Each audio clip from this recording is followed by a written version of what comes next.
আমার প্রিয় ছাত্রছাত্রীরা, সোমনাথদার কোচিং সেন্টারে তোমাদের সবাইকে স্বাগত। আজকের ভিডিওটি নবম শ্রেণীর জন্য খুবই গুরুত্বপূর্ণ। নবম শ্রেণীর ফার্স্ট ইউনিট টেস্ট পরীক্ষা শুরু হবে পশ্চিমবঙ্গের প্রত্যেকটা স্কুলে 1 তারিখ থেকে 9 তারিখের মধ্যে কমপ্লিট করতে হবে। তো আজকের ভিডিওতে নবম শ্রেণীর ফার্স্ট ইউনিট টেস্টের ইতিহাসের সাজেশন নিয়ে আলোচনা হবে।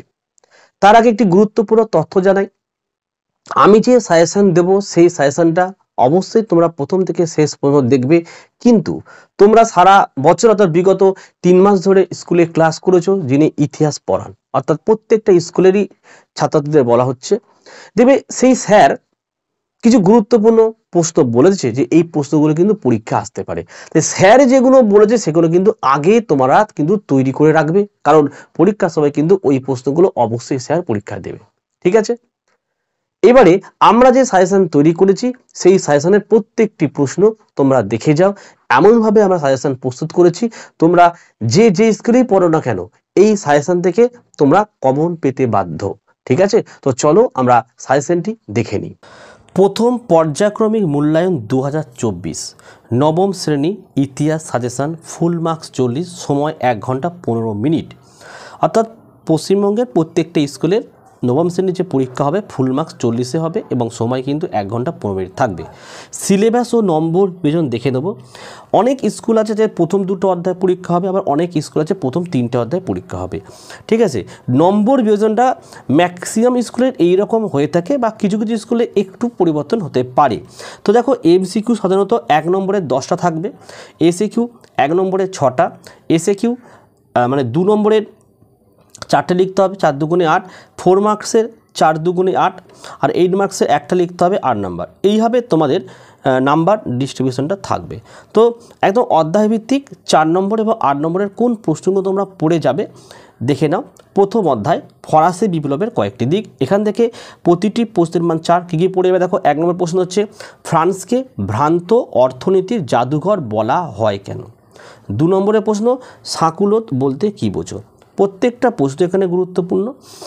3-এর দিকে দেখো অনেকগুলো টিকা আমি পরপর দিয়েছি, প্রত্যেকটা টিকা এখানে গুরুত্বপূর্ণ, পড়তেই হবে। যেমন দেখো, প্রথমে আছে টেনিস কোর্টের শপথ, তারপর দেখো অভিজাত বিদ্রোহ, বাস্তিল দুর্গের পতন, সন্ত্রাসের রাজত্ব, রবস্পিয়ার আর মুক্তির ঘোষণাপত্র।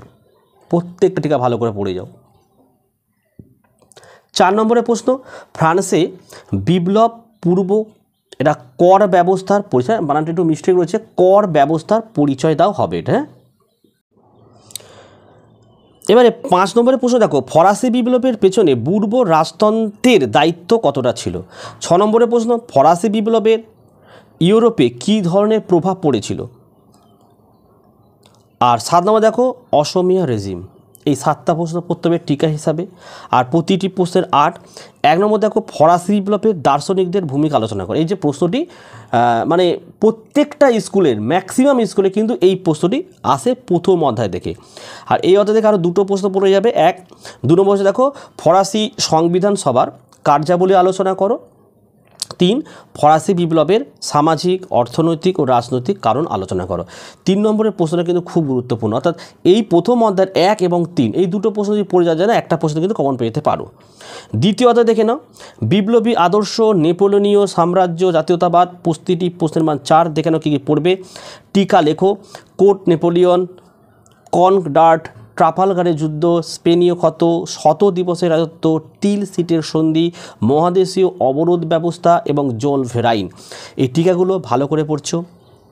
2 নম্বর দেখো, নেপোলিয়নকে বিপ্লবের সন্তান বলা হয় কেন?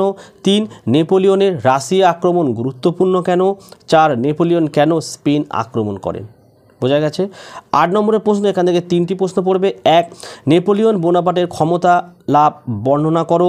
2, নেপোলিয়ন বোনাপার্টের আভ্যন্তরীণ সংস্কারগুলি আলোচনা করো। 3, নেপোলিয়নের পতনের কারণ আলোচনা করো। হয়ে গেল। যাদের 2টো অধ্যায় আছে এই কটা প্রশ্ন পড়ে, এর বাইরে আর কিছু আসবে না। তৃতীয় অধ্যায় দেখে নাও, ঊনবিংশ শতকে ইউরোপ। প্রতিটি প্রশ্নের মান 4। 1 নম্বর প্রশ্ন দেখো, টিকা। কী কী টিকা পড়ছে এখান থেকে? ভিয়েনা সম্মেলন, তারপর দেখো পবিত্র চুক্তি, মেটারনিক ব্যবস্থা, July ordinance, Young Italy, Ems telegram. হয়ে গেল।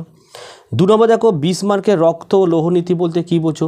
3 ইটালির ঐক্য আন্দোলনে জোসেফ গ্যারিবল্ডির অবদান কি ছিল? 4 নম্বর দেখো রুসোর সামাজিক চুক্তির মতবাদ। হয়ে গেল প্রতিটি প্রশ্নের মান 8। 1 নম্বর দেখো বিসমার্ক কীভাবে জার্মানিকে ঐক্যবদ্ধ করে? 2 ইটালির ঐক্য আন্দোলনে মাসিনি ও কাবুরের ভূমিকা আলোচনা করো।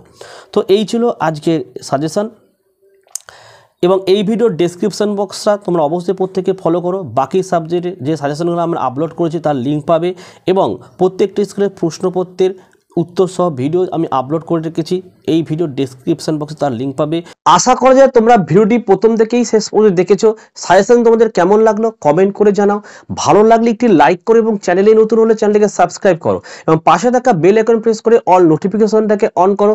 বাকি সাবজেক্টের সাজেশন পেতে হলে এই ভিডিওর ডেসক্রিপশন বক্সে লিঙ্ক আছে, লিঙ্কে ক্লিক করো, সাজেশনগুলো পেয়ে যাবে। এবং প্রত্যেকটা স্কুলের যে পরীক্ষার যে প্রশ্নপত্র সেই ভিডিও আপলোড করা আছে, এই ভিডিওর ডেসক্রিপশন বক্সে লিঙ্কে ক্লিক করে দেখে নাও। তাহলে আজকের ভিডিও আমি এখানে শেষ করছি। তোমরা প্রত্যেকে ভালো থেকো এবং সুস্থ থেকো।